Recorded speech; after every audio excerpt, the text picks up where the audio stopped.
Karyawan Lembaga Perlindungan Saksi dan Korban LPSK unjuk rasa di gedung LPSK Ciracas, Jakarta Timur, menolak pemangkasan anggaran hingga 62%. Menurut pegawai, pemangkasan 62% dari anggaran senilai 220 miliar rupiah akan berdampak pada operasional LPSK, termasuk kualitas perlindungan terhadap para saksi dan korban. Pemenuhan bagi saksi dan korban ya. Ini perkiraan analisa kami sementara ini dengan anggaran yang sekitar 80 miliar tersebut mungkin hanya bertahan beberapa bulan, mungkin bisa hanya sampai bulan April atau Mei. Jadi dan itu tentu kan akan merugikan hak saksi dan korban ya dalam memberikan pelayanan dari LPSK. Itu sih Mas, jika anggaran tetap di angka 80 miliar. Pemangkasan anggaran juga terasa di Komisi Yudisial.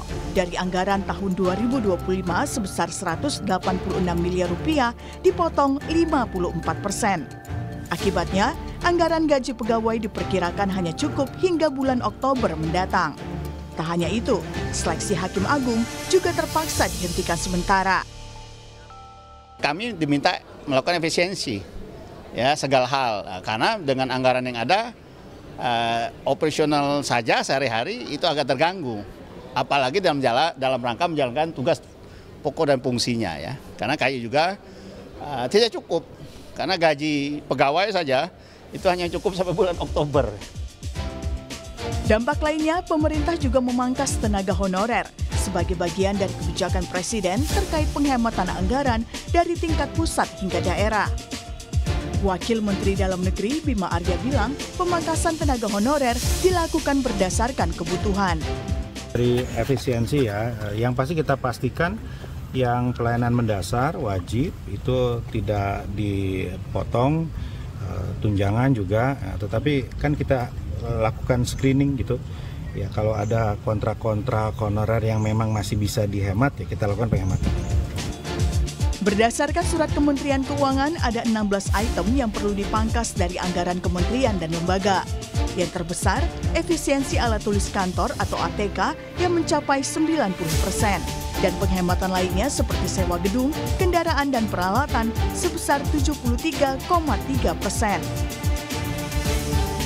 Sebelumnya Presiden Prabowo memang minta penghematan anggaran hingga lebih dari 300 triliun rupiah.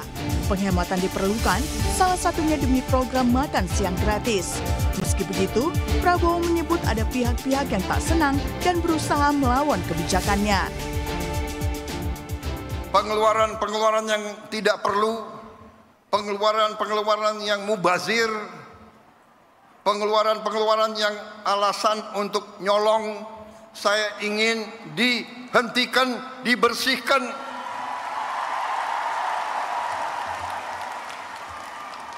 Ada yang melawan saya. Dalam birokrasi, merasa sudah kebal hukum, merasa sudah menjadi raja kecil. Mau menghemat uang itu untuk rakyat.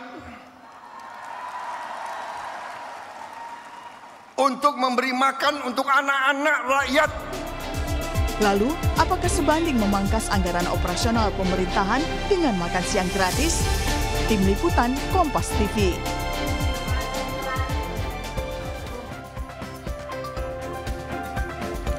Saudara, Presiden Prabowo Subianto mengeluarkan instruksi penghematan anggaran hingga lebih dari 300 triliun rupiah, di mana penghematan belanja kementerian lembaga diminta sebesar 256,1 triliun rupiah. Penghematan memang dikejar, salah satunya demi program makan siang gratis yang menjadi janji kampanye Presiden Prabowo. Lalu bagaimana menakar untung rugi dari pemangkasan anggaran ini? Kita bahas soal ini bersama sejumlah narasumber. Ada Wali Kota Surabaya, Eri Cahyadi. Selamat pagi, Pak Eri. Pagi, Mas Mario. Terima kasih Pak Eri sudah bergabung di Dialog Sapa Indonesia Pagi.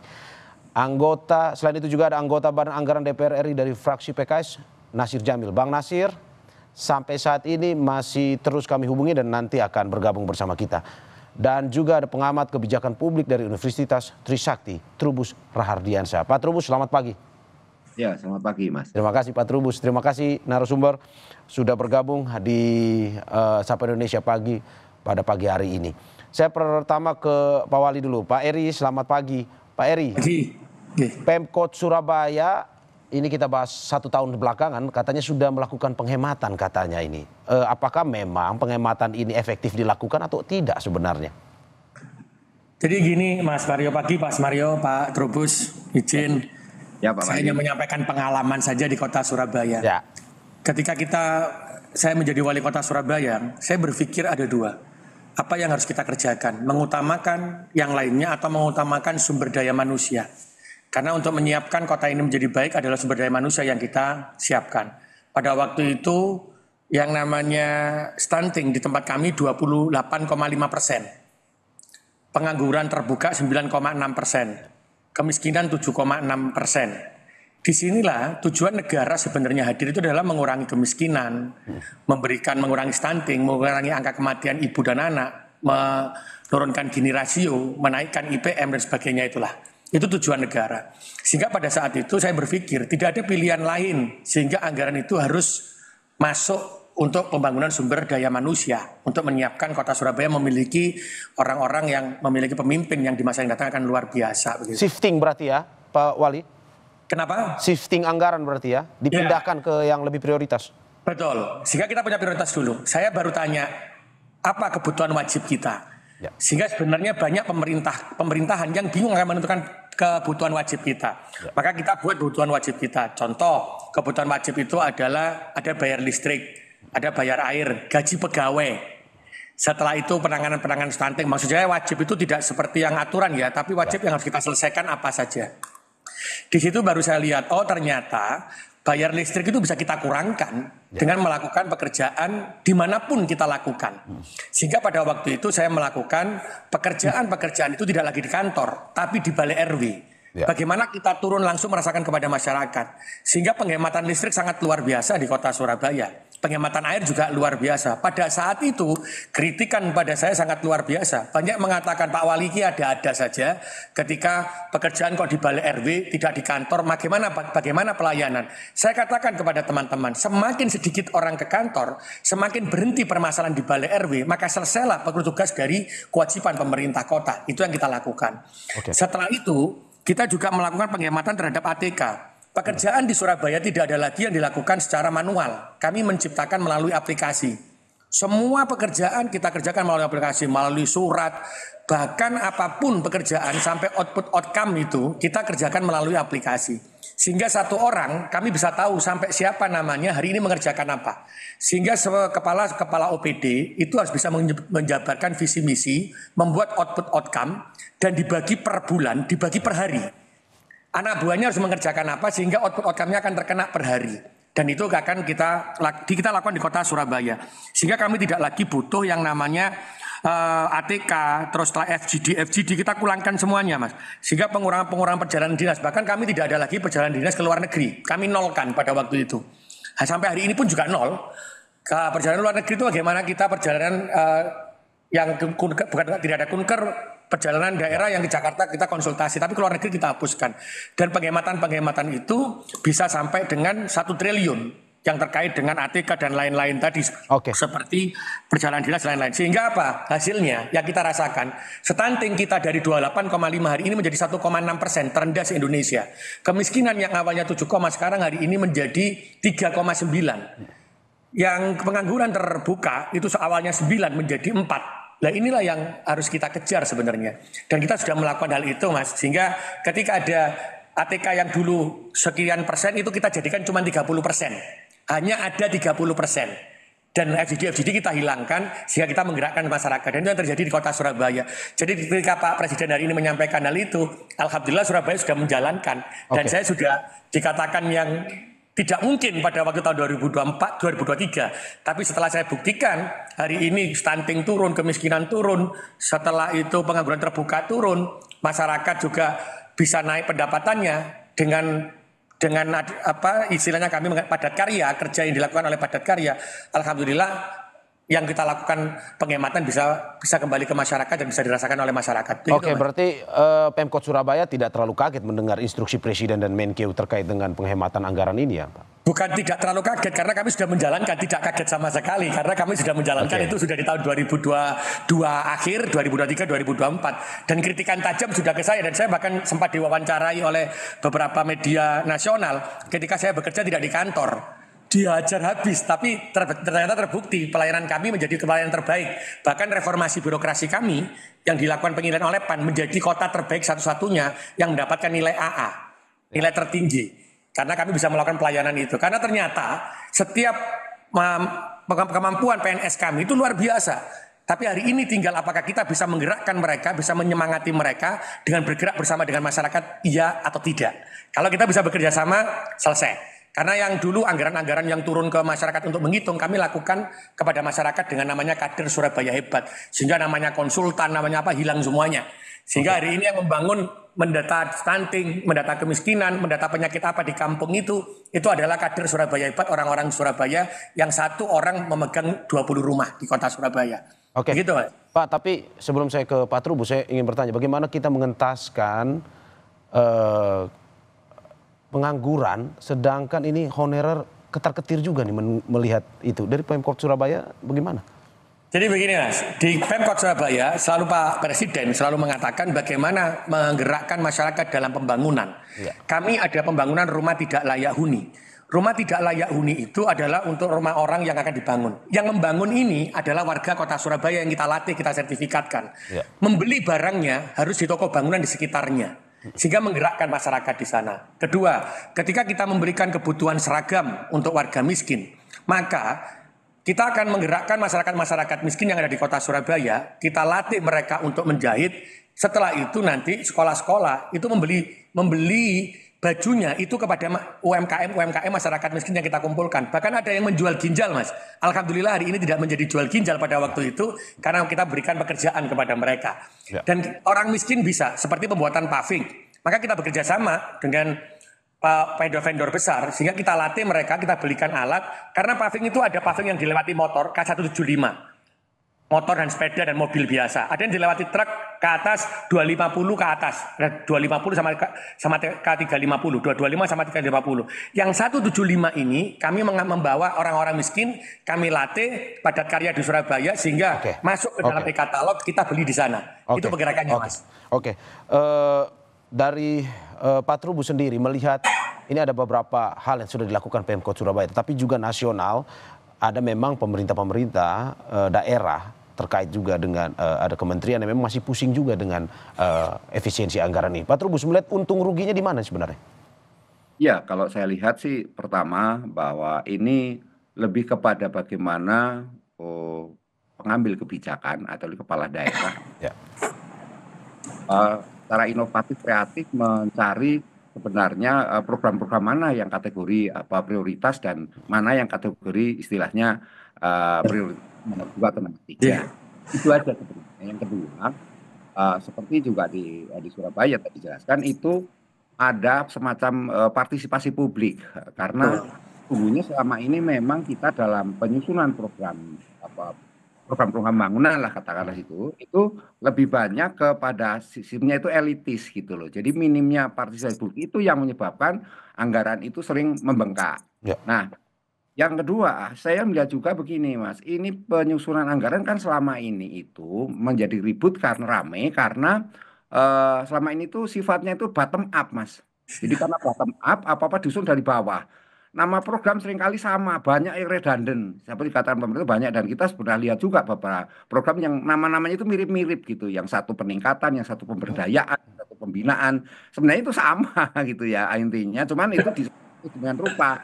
Nah, di situ kemudian diusulkan. Nah, selama ini cuma pemerintah memang memangkasnya kecil, ada cuma 20%, 30% itu penghematannya. Nah, tapi sekarang kan penghematannya cukup luar biasa di atas 50%, ya itu yang kemudian terjadi kehebohan. Nah, tetapi di Surabaya ternyata ya hal itu ya biasa saja karena memang sudah dilakukan meskipun tentu belum sesuai apa namanya kehendak presiden secara utuh mestinya kan karena memang hal yang istilahnya penghematannya bukan hal sesuatu yang baru tapi implementasi di lapangan mungkin ada sesuatu yang ini baru misalnya kan ini kaitan dengan MBG misalnya kan, dulu belum ada MBG kan, saya kira seperti itu. Hanya namanya saja. Yang kedua memang dengan sistem ini Mas, bottom up itu sendiri memang rawan terjadi itu yang karena presiden nyolong-nyolong itu, artinya di situ up, kemudian juga angka-angkanya memang sudah luar biasa kan. Kalau kita berpikir cara-cara inovatif progresif, sebenarnya yang kalau mau dibikin yang lebih bagus ya bisa saja, dalam arti ketika anggaran itu sisir sedemikian rupa dan cara-cara bottom up itu di mix dengan top down gitu. Jadi ada yang ditetapkan dari pemerintah pusat yang seperti apa. Ini perlu ada, saya rasa perlu penjelasan lebih lanjut di mana kemudian kebingungan-kebingungan yang selama ini oleh KL maupun daerah itu lebih disebabkan memang kekurang pahaman sebenarnya daerah mana istilahnya program-program apa saja yang harusnya dipangkas, karena jujur saja kebanyakan kepala daerah pun kementerian lembaga itu kan tidak semuanya paham tentang ini manajemen, tentang keuangan atau tentang finansial dan tentang program juga bagaimana membuat yang baik juga masih banyak Mas, apalagi memang arah lebih banyak ke politis seperti itu. Oke. Kita tahan sebentar Pak Trubus karena anggota Badan Anggaran DPR RI dari fraksi PKS Nasir Jamil sudah bergabung bersama kita. Bang Nasir, selamat pagi Bang.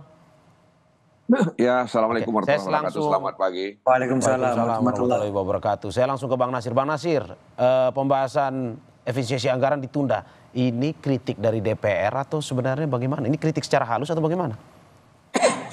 Iya, ini kan maaf. Jadi ya sebenarnya dalam pembahasan APBN 2025 di tahun 2024 yang lalu juga mengalami defisit sebenarnya. Artinya rencana pendapatan kita dengan rencana belanja kita itu kan defisitnya sekitar 616 triliun. Ya. Lalu sekarang ada efisiensi melalui instruksi presiden. Ya, kita waktu itu tidak pernah mendengar atau tidak pernah berprasangka bahwa ada efisiensi seperti ini, meskipun kita waktu itu mengalami defisit saat menyusun RAPBN 2025. Meskipun hal-hal seperti ini juga pernah terjadi di tahun-tahun sebelumnya, ya dalam beberapa atau 2 tahun atau 3 tahun terakhir ini sering kan terjadi semacam pemblokiran secara otomatis yang terjadi di kementerian lembaga. Ya, dan sekarang ini kan langsung pemotongan begitu, ya, yang tidak tahu apakah itu akan dibuka kembali atau ada penambahan kembali atau tidak begitu. Nah, pertanyaannya kan adalah ada apa dengan birokrasi kita, ya, sehingga kemudian presiden mengeluarkan instruksi terkait dengan efisiensi anggaran. Jadi sebenarnya di satu sisi memang kita sering mendengar bahwa ada kebocoran ya terkait dengan APBN kita ya.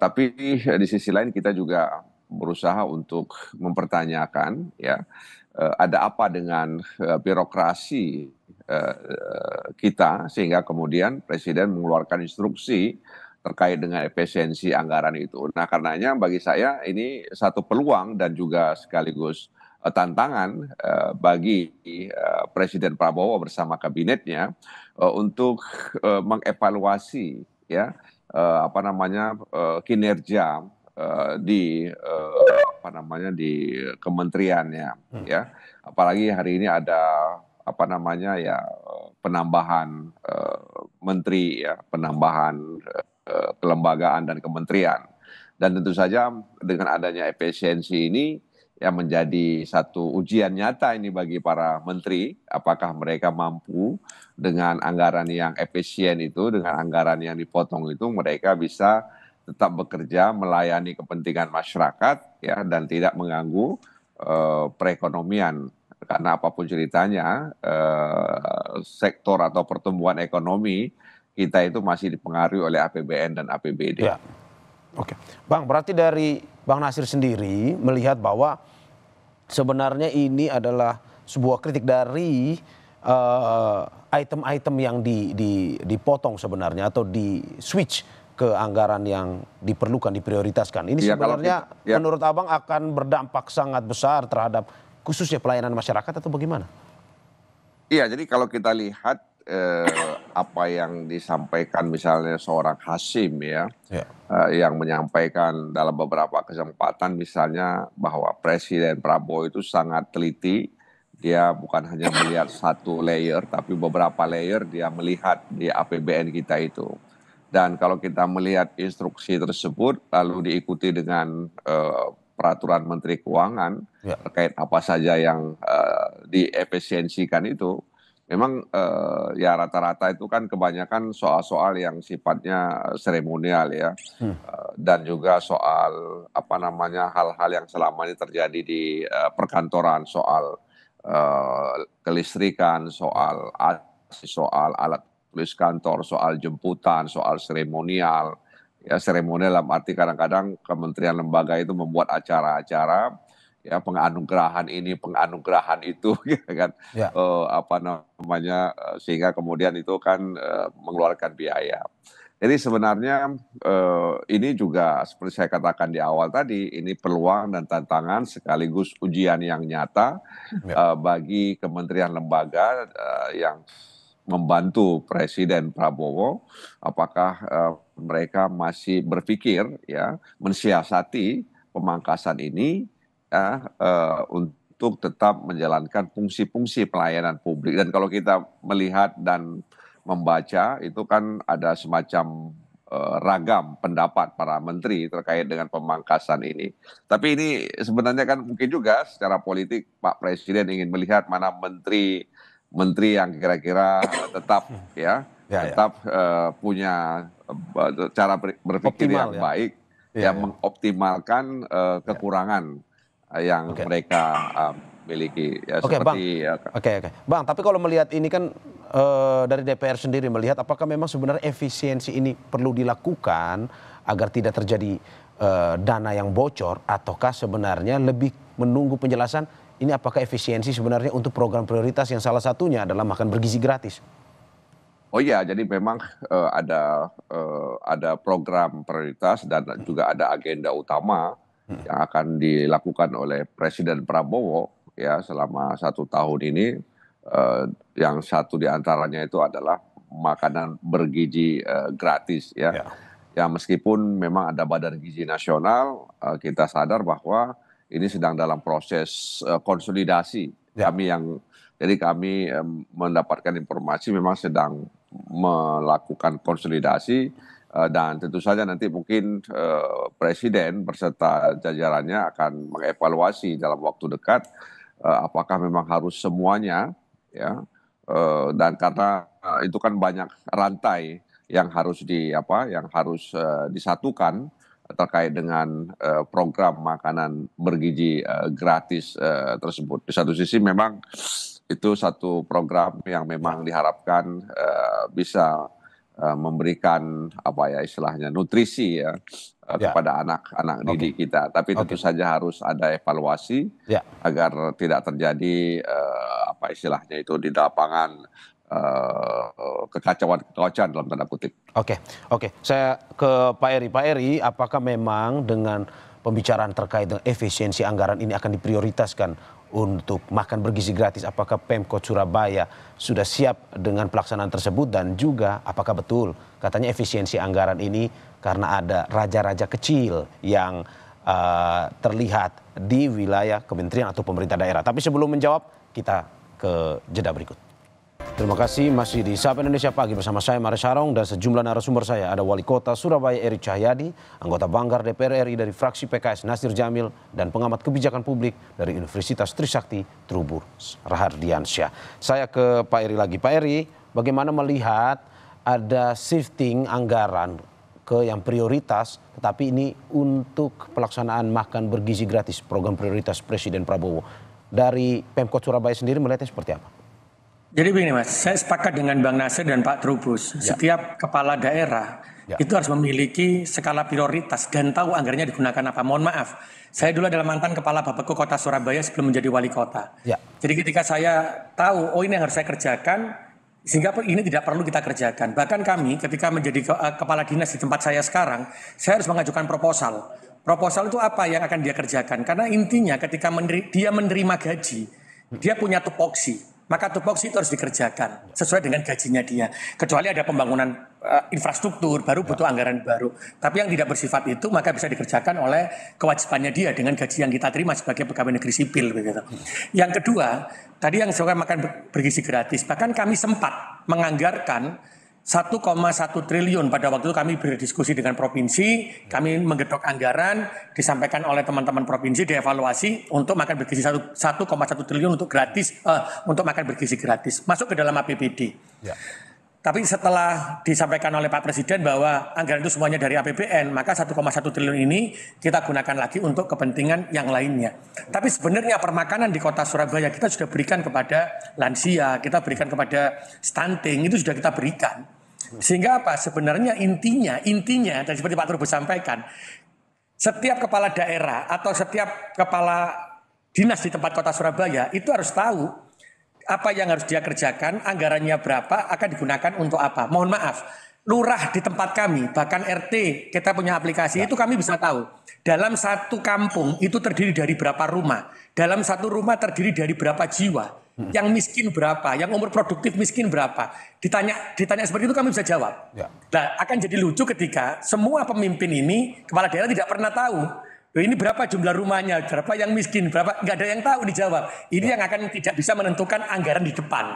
Saya sepakat dengan Bang Nasir tadi, yang kita lakukan seperti tadi. Kami punya sepakat untuk kepentingan umat yang lebih besar. Sehingga perjalanan luar negeri kami nolkan. Sejak tahun 2022 kami nolkan. Karena saya sampaikan, kita tidak perlu ke luar negeri kalau rakyat kita masih membutuhkan kebutuhan-kebutuhan yang perlu. Kita tidak perlu FGD yang perlu kasih goodie bag yang isinya macam-macam. Tadi Bang Nasir tadi sampaikan, ketika kami ada penghargaan kami cukup kasih nasi kotak, begitu aja ketika ada penghargaan. Ya. Bahkan ada yang tidak perlu diberikan nasi kotak. Jadi intinya, betul Pak Trubus tadi, kita ini mau apa sebagai kepala dinas pemimpin daerah ini seperti apa? Tapi yang mohon maaf Mas Mario, kami ketika menentukan kepala dinas tadi, itu kami lakukan proposal, kami tampilkan, dinilai oleh publik, dinilai oleh wartawan. Sehingga mereka tahu kepala dinas ini pantas atau tidak dengan anggaran yang dia punya. Dan saya yakin ini belum ada di Indonesia, tapi ya saya harus berani lakukan itu.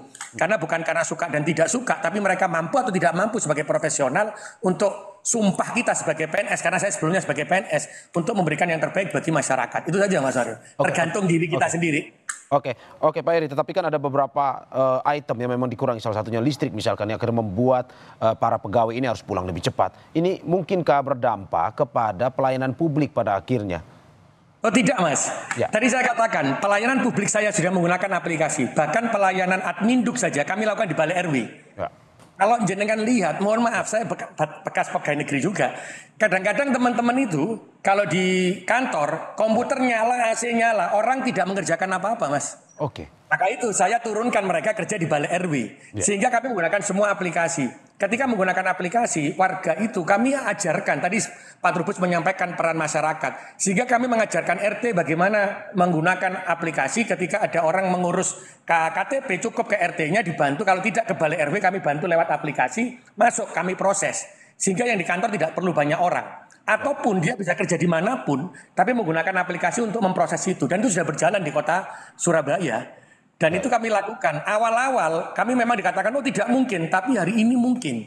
Karena terlibatnya masyarakat itu menentukan apakah pemerintah itu bisa berjalan atau tidak. Kalau pemerintah mengatakan tanpa keterlibatan masyarakat kita berjalan karena keberhasilan kita, itu omong kosong. Pemerintah kota itu tidak akan pernah berhasil melakukan itu. Tapi kami melibatkan masyarakat, bagaimana RT lewat aplikasi. Bahkan RT mengajukan izin itu mengajukan untuk mengajukan KTP atau KK, cukup pakai klik aplikasi langsung masuk ke tempat kami proses. Sehingga kami sudah mengatakan kerja dimanapun, tidak harus di dalam. Ketika ada orang yang tidak mampu mengajukan izin, maka datanglah ke Balai RW. Kalau tidak mampu baru datang ke dinasnya. Itu yang kita lakukan Mas Mario.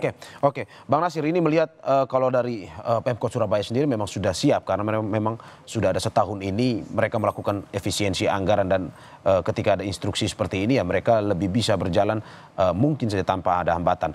Tetapi kalau misalkan secara nasional, ini Ketua Komisi Yudisial kemarin curhat, katanya efisiensi anggaran ini membuat mereka harus berpikir bahwa menggaji pegawai saja hanya bisa sampai Oktober. Nah, ini apakah memang sebenarnya sangat berdampak pada akhirnya untuk kesejahteraan para pegawainya juga, atau bagaimana? Termasuk honorer-honorer ini yang juga saat ini ketakutan bagaimana nasib mereka. Iya, jadi memang harus kita akui juga terlalu banyak prioritas pembangunan yang ingin dilaksanakan dengan keterbatasan anggaran tersebut ya. Dan kita juga memahami bahwa setiap kementerian lembaga itu menginginkan agar program dan kegiatannya itu menjadi prioritas pembangunan, sehingga anggaran yang tersedia itu kadang-kadang dibagi dengan porsi-porsi kecil, dan tentu saja itu habis untuk belanja pegawai, ya, belanja operasional dan belanja barang dan jasa. Jadi seperti yang saya katakan tadi, seperti Komisi Yudisial, memang mereka menyampaikan salah satu problemnya itu adalah soal seleksi calon hakim agung, ya, yang akan menjadi hakim agung, dan tentu saja ini erat kaitannya dengan proses penyelesaian perkara-perkara yang masuk di Mahkamah Agung. Di satu sisi masyarakat juga membutuhkan peradilan yang cepat, ya, sehingga kemudian keputusannya itu bisa dibuat dan diketahui oleh para pencari keadilan. Jadi tadi misalnya Pemko Surabaya mengatakan mereka bisa bekerja di luar kantor ketika ditanya soal pembatasan jam kerja. Work from anywhere itu saya pikir sudah dilakukan oleh Pemko Surabaya, ya, dengan teknologi yang hari ini berkembang, kita bisa memanfaatkan itu. Jadi sekali lagi terkait soal belanja pegawai, dan memang di beberapa kementerian lembaga itu terasa, ya. Misalnya nanti mereka akan berhadapan dengan pegawai apa yang disebut dengan P3K itu, ya, dan ini berdampak sebenarnya, ya, bagi kementerian. Dan jadi memang sekali lagi efisiensi ini sekali lagi yang paling penting dalam pandangan saya itu tidak melupakan, ya, prioritas pembangunan yang sudah kita canangkan, karena memang ada pepatah yang mengatakan terlalu banyak prioritas itu artinya tidak ada prioritas, ya. Jadi itu pepatah yang mengajarkan kita, ya, karena tadi itu kadang-kadang yang saya pahami kementerian dan lembaga sering sekali ingin program-programnya itu menjadi program prioritas, ya. Jadi terlalu banyak prioritas itu artinya tidak prioritas. Iya, tapi kan ini katanya bukan visi kementerian tapi visi presiden, Bang Nasir.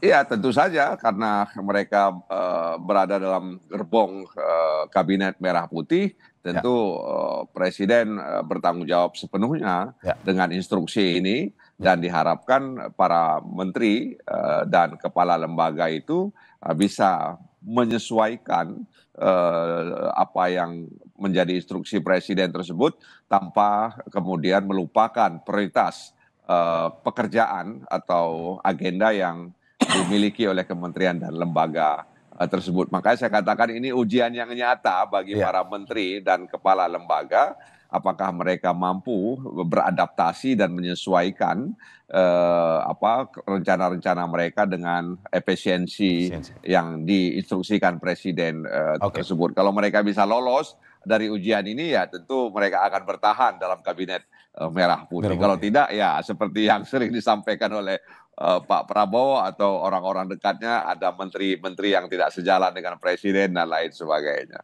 Oke, saya ke Pak Trubus. Pak Trubus, bagaimana melihat ini kalau misalkan pada akhirnya efisiensi anggaran ini ditujukan untuk program prioritas, salah satunya seperti MBG. Jangan sampai anaknya dikasih makan tapi orang tuanya nggak makan juga. Ini seperti yang terjadi di lembaga-lembaga ini. Komisi Yudisial mengatakan susah menggaji hingga bulan Oktober. Nah, Anda melihat bagaimana ini ke depan? Ya, menurut saya ke depan memang dibutuhkan satu kembali persoalan skala prioritas dan inovasi dari seorang pimpinan. Oleh karena apa? Karena nanti kita lihat bagaimana kemudian ketika program yang diamanahkan oleh presiden itu tetap bisa berjalan sampai akhir nanti dan akhirnya berkelanjutan. Tetapi yang kedua juga memikirkan bagaimana kemudian agar cara pandang yang mengatakan bahwa anak-anaknya makan tapi bapaknya nggak makan atau orang tuanya meriang itu ya memang harus segera istilahnya dimitigasi sedemikian rupa cara berpikir-pikir yang konvensional itu agar kita memikirkan bahwa kita hidup di masa depan gitu. Dalam arti bahwa semua anggaran memang peruntukannya untuk program-program prioritas khususnya MBG dan misalnya cek kesehatan gratis yang membutuhkan anggaran besar juga. Jadi dalam hal ini memang pemerintah punya kewenangan, artinya presiden sebagai panglima terdepan, artinya bertanggung jawab semua jalannya pemerintahan ini. Tentu program-program yang bagus akan tetap istilahnya diingat oleh masyarakat dan didukung oleh masyarakat. Nah, sepanjang dukungan masyarakat tinggi seperti katakan Pak Wali Kota tadi, memang akan tetap berlangsung dengan cukup baik, artinya respon masyarakat sangat tinggi. Cuman memang ini dampak-dampak, ini kan dampak itu ada dampak sifatnya linier ya. Yang linier itu bisa diprediksi. Nah, tentu ini yang bisa diprediksi misalnya soal P3K, pegawai honorer dan sebagainya. Itu harus dihitung sedemikian rupa sesuai dengan kebutuhan, apalagi sekarang ini kan kita menerapkan SPBE, jadi sistem pelayanan berbasis elektronik. Nah, karena sistemnya digital elektronik, semua pelayanan publik harus diarahkan ke sana, dan kita sebenarnya sudah memulai era Pak Presiden Joko Widodo sudah dicoba itu, tapi memang terkendala oleh kondisi jaringan dan sebagainya dan infrastrukturnya belum memadai, tetapi baru sekarang saya katakan sudah memadai dan ke depan lebih memadai lagi dengan adanya berbagai istilahnya aplikasi-aplikasi dan provider-provider yang sudah disiapkan. Nah, dalam hal ini tentu semuanya ke sana. Nah, yang lain juga bagaimana kemudian dampak-dampak yang efek domino nanti misalnya terjadi banyak program-program yang terpaksa harus dieliminir atau kemudian ada yang merasa termarginalkan, merasa tidak diprioritaskan lagi.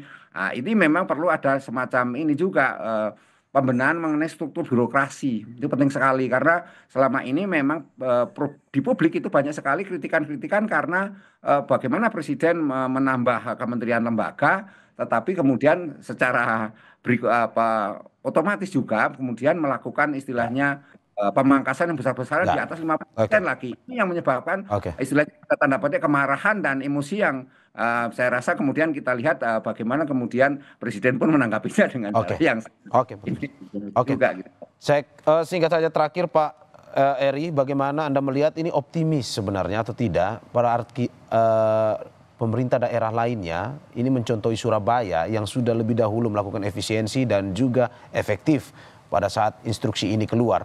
Anda optimis daerah-daerah lain juga bisa mengikuti Surabaya atau bisa juga efektif dalam bekerja melakukan pelayanan masyarakat setelah instruksi ini keluar? Saya optimis Mas Mario, tapi tadi disampaikan Pak Trubus dan Bang Nasir bagaimana basis pelayanan elektronik ini bisa berjalan. Karena mungkin semua daerah tidak bisa semuanya wifi-nya atau internetnya bagus begitulah. Ini yang menjadi tantangan kita, itu yang pertama. Yang kedua yang saya berharap itu adalah ketika menjadi kepala dinas di daerah manapun, maka harus bisa menghitung. Yang diamankan pertama kali itu adalah gaji pegawai, P3K. Setelah itu sisanya apa yang akan dikerjakan oleh mereka itu harus sesuai menunjang visi misi dari wali kotanya atau kepala daerah. Yang selama ini biasanya mereka membuat visi misi itu tidak sama, pokoknya dia kerja. Mohon maaf, boleh dicek.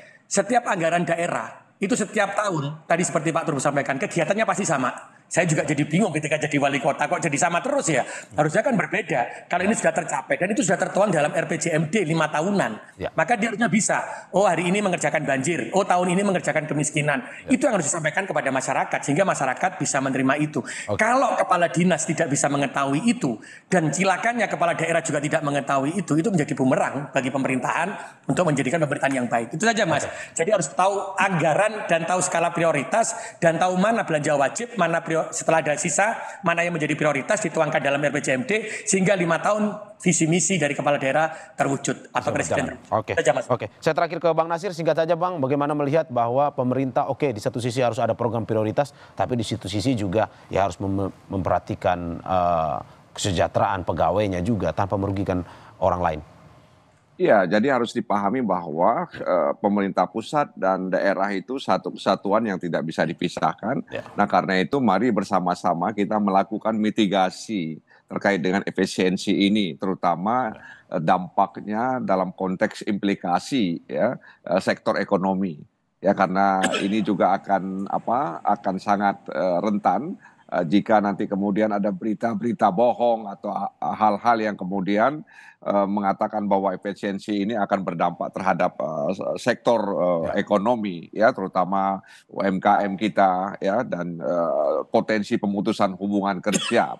Jadi mari sama-sama kita pikirkan bagaimana melakukan mitigasi agar efisiensi ini ya berdampak terhadap upaya-upaya yang lebih substansial terkait dengan memajukan kesejahteraan umum dan mencerdaskan kehidupan bangsa seperti amanat konstitusi kita. Oke. Terakhir saya ke Pak Trubus. Pak Trubus, bagaimana melihat ini berbagai alasan dikeluarkan seperti untuk melawan raja kecil, untuk MBG dan segala macam. Tapi bagaimana efisiensi yang perlu dilakukan sehingga tidak merugikan orang lain ataupun para pegawai dan kesejahteraan pihak lain juga. Singkat saja.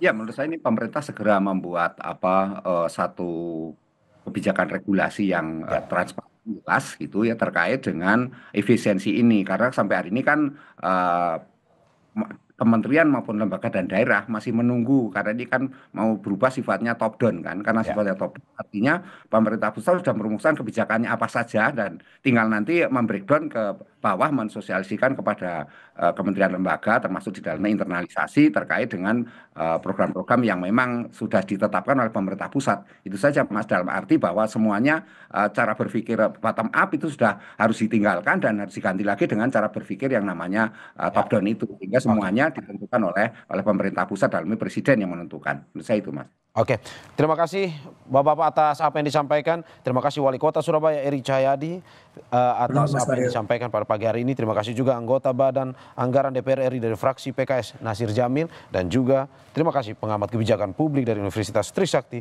Trubus Rardiansa. Sehat-sehat selalu Bapak-Bapak. Terima kasih semuanya. Terima kasih. Waalaikumsalam. Waalaikumsalam.